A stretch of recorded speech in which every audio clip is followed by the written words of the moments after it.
I knew the moment my life split in two. It was the second those two pink lines appeared, bright and undeniable, on the pregnancy test I held in my shaking hand.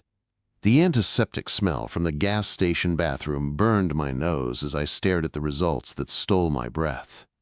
6 weeks along. My third test in 24 hours. My heart pounded so hard I could hear it echo inside my skull.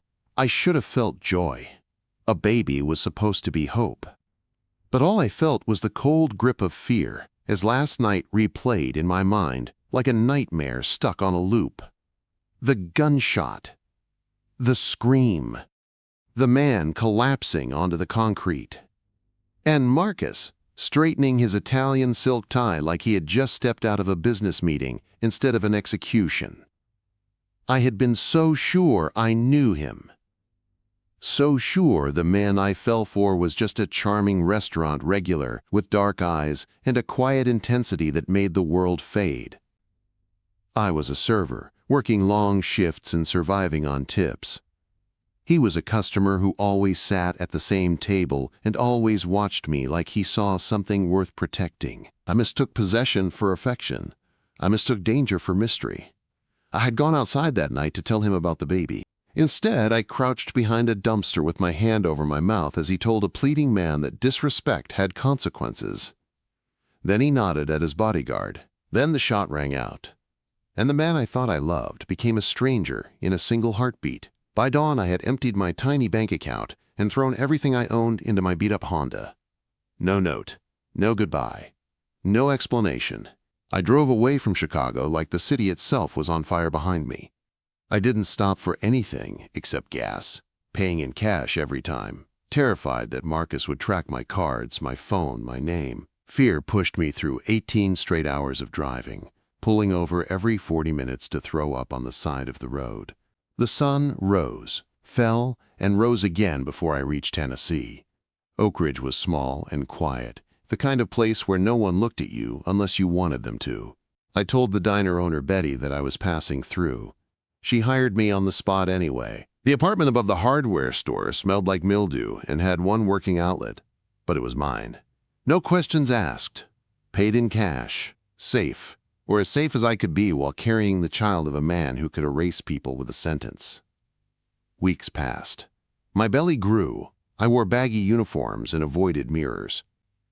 Every night I lay awake listening for footsteps outside my door, convinced Marcus would find me. But he didn't. The world went quiet, and I learned how to breathe again. Strangers showed kindness in ways I didn't expect. A seamstress at the diner gave me maternity clothes. A customer left a grocery bag on my doorstep. Someone replaced the refrigerator in my apartment without leaving a name. I told myself it was just small-town generosity. I didn't let myself wonder if the help came from somewhere else. Dr. Rivera checked on me off the books, her small clinic becoming the only place I felt safe enough to exhale. She never pushed me to explain why I needed secrecy. She just cared for me like my life mattered. When she asked about the father, I lied. I told her he died. In a way, the man I knew had. By my 7th month, I had saved enough money to move again. This time into a small cabin outside town, owned by a widow named Martha. She said the air would be good for the baby. I didn't tell her the real reason I needed distance. I packed a hospital bag, arranged for a county hospital 2 towns over, made a false ID, practiced my new backstory. I prepared to give birth anonymously and disappear again. But plans don't care about fear. They fall apart when life decides otherwise. My water broke 3 weeks early at 3:17 in the morning. Pain hit so fast and sharp I could barely breathe. Rain hammered the windshield as I tore down the back roads in my old Honda, contractions already too close together. By the time I stumbled into the hospital, I was half delirious with pain, handing over fake papers with trembling fingers. Hours blurred into a haze of agony and panic. When the doctor said I needed an emergency C-section, dread wrapped around me like ice. Surgery meant records. Records meant danger. The next thing I knew, I heard a baby cry. A girl. My girl. They laid her on my chest, tiny and perfect with wisps of dark hair. My heart cracked open as I touched her soft cheek. For one fragile moment, I believed everything would be okay. I spent the night recovering, planning how we would leave at dawn. I would pack, sneak out, drive, until the road ended. Nobody would ever find us. But then came a knock on the door. I told them to come in, assuming it was the nurse. Instead, the man who stepped inside froze my blood. Marcus Rossi, standing tall and calm, his dark eyes moving from me to my newborn with chilling certainty. He said my real name like he had been tasting it on his tongue for months. "Arya," he said, "did you really think you could hide from me?" My arms tightened around my daughter, my vision blurred, my heartbeat drowned out the world. Because the man I fled from, the man I feared more than anything, had found me in the one place I felt untouchable, the delivery room. The moment Marcus stepped into that hospital room, every ounce of strength left my body. I clutched my daughter tighter, feeling her tiny heartbeat against my chest. My vision swam, my mouth dry as dust. I could barely speak. "How did you find me?" I whispered. He closed the door behind him with slow, deliberate calm. Two men in dark suits waited outside like shadows, blocking any chance of escape. Marcus walked toward me, every step silent and controlled, like a predator that had been hunting patiently. "I never lost you," he said. His voice was low, steady, and terrifying. "You vanished carrying my child. Did you think I wouldn't tear the entire country apart to find you?" My stomach twisted. I had prayed that he wouldn't care. That he wouldn't bother. That the part of him that had once held me at night, kissed my forehead, whispered my name like a vow, had died that night outside the restaurant. But I'd underestimated him. He stepped closer, and his cologne filled the air. Familiar. Dangerous. His eyes moved to the baby in my arms, softening in a way I didn't expect. 7 pounds, 4 ounces, he murmured. 20 inches long. A daughter. My heart stopped. "How do you know that?" I asked. His jaw clenched. "I've had access to your medical files since you arrived." My breath hitched. That meant the hospital staff, the missing paperwork, the sudden silence when nurses passed the door. They were scared of him. "She doesn't belong to you," I said, my voice shaking. "I was seeing someone else before I left. She isn't yours." Marcus stared at me like I had slapped him. Then he leaned in, his tones soft and deadly. "7 months ago, you were in my bed every night," he whispered. "Don't insult either of us." My throat closed. Tears blurred my vision, but not from fear alone. From anger. From betrayal. From the realization that the kindness I thought I'd found in Tennessee may have been orchestrated far from me. He reached up and brushed a strand of hair from my forehead, his fingers warm and gentle. Too gentle. So gentle it made my skin prickle with confusion. "You stole something from me," he said. "Not money, not power, something much more important." Quote. He looked down at the baby again, and for a heartbeat I saw real emotion in his eyes, something raw, something almost human. "My blood," he whispered, "my legacy." "What do you want?" I breathed, exhausted and shaking. He finally sat on the edge of my bed. The mattress dipped under his weight, pulling me toward him. "I want you both home with me," he said simply. "To be my family, officially." "That's not a choice," I replied. "That's a threat." His eyes flickered with something I couldn't name, not remorse, but not cruelty either. "You have until morning to decide," he said. "By then, all records of this hospital stay will be gone." My whole body went cold. Arya Mitchell died in a car accident 6 hours ago. My fingers tightened around my daughter until she whimpered. I loosened my hold, whispering apologies into her soft hair. A nurse appeared in the doorway, glanced inside, and immediately turned away, almost running down the hall. They were staying clear. They were terrified. Marcus owned this place now. "Please," I whispered, "just let us go. We're nobody to you." His eyes softened, just a little, as he bent down and touched his fingertip to our daughter's tiny hand. "But you are everything to me," he said quietly. He walked to the door. Before stepping out, he looked back at me, his voice gentler than I'd ever heard it. "I'll return at dawn. Think about her future before you decide." When the door shut behind him, I broke. I cried until my incision burned and my body shook from pain. I held my daughter close, whispering promises I wasn't sure I could keep. Promises about safety, about freedom, about a life away from danger. But dawn came fast. And when it did, I was sitting in the back of Marcus' black SUV, my daughter asleep in a car seat far nicer than anything I could ever afford, and Chicago rising ahead of us like a concrete cage. Every mile I traveled toward him felt like a mile I was losing myself, yet somewhere deep inside, a terrifying question burned. Was the man I loved truly gone? Or had I never understood him at all? The ride back to Chicago felt endless. The SUV was warm and quiet, but my whole body trembled. My incision throbbed with every bump in the road, and I kept my eyes on my daughter in the car seat beside me. She slept peacefully, unaware that her whole future was being dragged into a world I had run from with everything I had. I forced myself to stay awake, but exhaustion pulled at me like a heavy ocean. Every time I drifted off, fear jolted me awake again. At one point, the car was too quiet, and I opened my eyes to find Marcus holding our daughter. His large hands cradled her so gently it didn't match the man I saw outside that restaurant months ago. He whispered to her in Italian, soft and tender. She stared up at him without fear, like she already knew him. That terrified me more than anything. When we finally passed through the iron gates of the Rossi estate, my breath caught. The mansion rose from the darkness like some cathedral of power. Marble columns, guarded entrances, cameras that followed every move. It didn't look like a home.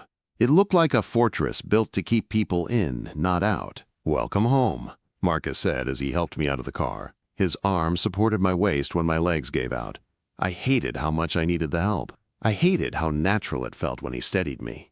Inside, the foyer was huge and cold, with polished floors and gold-framed portraits lining the walls. A woman stood waiting, elegant, tall, in her 60s, with streaks of silver in her dark hair. Her eyes were sharp and knowing. "Mother," Marcus said, "this is Arya." Before I could react, she stepped toward me and took my hand between hers. "You have given our family a precious gift," she said in a warm, accented voice. I expected judgment or anger. Instead, she gently touched my daughter's cheek with trembling fingers, as if touching a miracle. A young woman named Elena led me upstairs. The room she brought me to wasn't a room, it was a palace. High ceilings, velvet chairs, silk curtains, a separate nursery with every baby item I could ever imagine. My chest tightened. Someone had prepared this for months. Someone had expected us. Someone had expected me. I lay awake that night, staring at the painted ceiling while my daughter slept in the expensive bassinet beside me.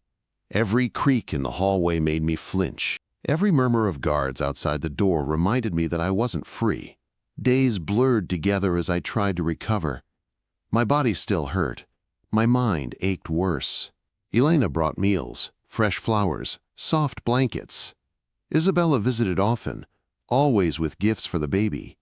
Tiny dresses, soft toys, silver charms meant to protect children. "You remind me of myself," she told me once as she rocked my daughter. I did not choose this life either. But I learned something important. Not everything inside these walls is darkness. I didn't know what to say. The person I least expected became my first ally, James, the head of security. He spoke quietly and respectfully, never stepping closer than necessary. During short walks around the property to help my healing, he kept a distance from me but watched everything around us with a careful eye. "You're the only woman he's ever brought home," he said one afternoon as we walked past the orchard, "and I've been here 7 years." I didn't know whether that comforted me or scared me. Still, something inside the estate began to shift. People spoke to me with softness. The gardener pressed a prepaid phone into my palm for emergencies. Dr. Russo whispered updates about the outside world during my checkups. Lena slipped me little hints about which rooms to avoid and when. But the biggest shift was Marcus. I would find him in the nursery at dawn, holding our daughter against his chest while she listened to the steady beat of his heart. I would catch him watching me from the corner of a room, his expression unreadable but never cold. One night, I found him standing alone on the balcony outside the library, the city lights reflected in his eyes. He didn't look like a mafia boss then. He looked like a man carrying a weight no one else could see. "You ran from me," he said quietly, not turning around. I swallowed hard. "You killed someone right in front of me. What was I supposed to do?" He finally looked at me.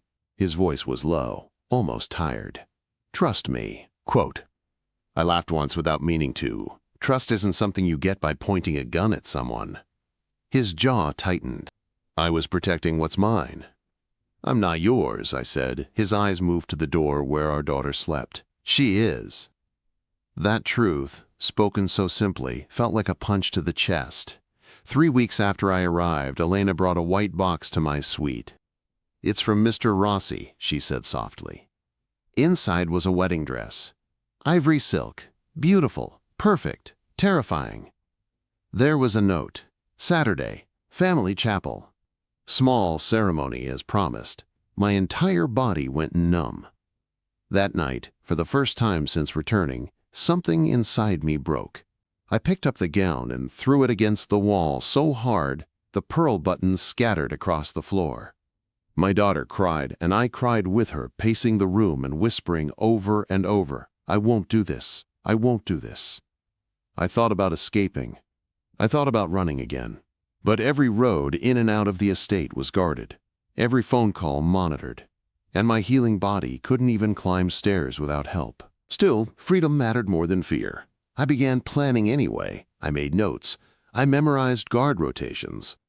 I practiced holding my daughter against my chest so I could move quickly. I fixed the prepaid phone and hid money wherever I could. Then, at dinner the next night, I decided to confront him. "I won't marry you on Saturday," I said, cutting through the heavy silence of the dining room. "I won't be another possession." Every fork froze mid-air. Every breath around the table stopped. Marcus stared at me across the long table. His expression didn't break. His voice didn't shake. "It isn't possession, it's protection." "For you," I snapped back. "Not for me." For the first time since the night I left Chicago, I saw real anger in his eyes. Not rage. Something deeper. Something almost wounded. "You think I'm the threat?" he asked. "You have no idea what danger follows you without my protection." I rose from my chair, pain shooting through my healing incision. "The only danger in my life is you." I walked out trembling, furious, terrified, and more confused than ever. Because when I looked back, Marcus wasn't angry anymore. He looked like a man who had just realized he was losing something he never meant to break. I didn't sleep the night after I confronted Marcus. I paced my suite with my daughter in my arms, whispering soft words to keep her calm, while my own chest felt tight with panic. The wedding dress lay crumpled on the floor, like a reminder of everything I refused to become. Every breath hurt. Every step reminded me that my body was still healing, still fragile, but my mind was sharper than it had been in months. I wasn't staying. Not like this. Not under someone's control. By dawn, I had a plan. The apple orchard. The guard rotations James mentioned. The prepaid phone hidden in the nursery drawer. The emergency money tucked inside the lining of my diaper bag. I didn't know where I would go. I only knew I had to leave before Marcus forced me into a life I didn't choose. The sun had barely risen when I stepped outside, my daughter bundled against my chest.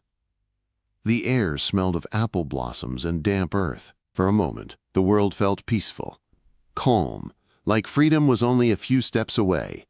A twig snapped behind me. I froze. Marcus stood at the edge of the orchard, wearing simple clothes instead of his usual suits.